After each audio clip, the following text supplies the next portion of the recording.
আসসালামু আলাইকুম। আজ আমি খুব মজাদার একটি কাঁচা ডালের ভর্তা শেয়ার করব। এজন্য আমি হাফ কাপ ছোলার ডাল অর্থাৎ বুটের ডাল সারা রাত ভিজিয়ে রেখে পরিষ্কার করে ধুয়ে নিয়েছি।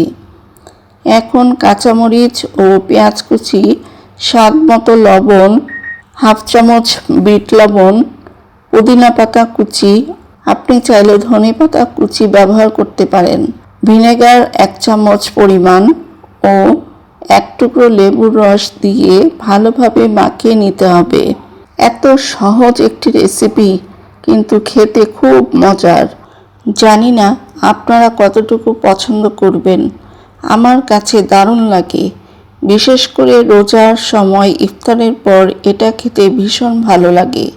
কার কার রেসিপিটি পছন্দ লেগেছে কমেন্ট করে জানাবেন। একবার বাড়িতে ট্রাই করে দেখবেন। ধন্যবাদ।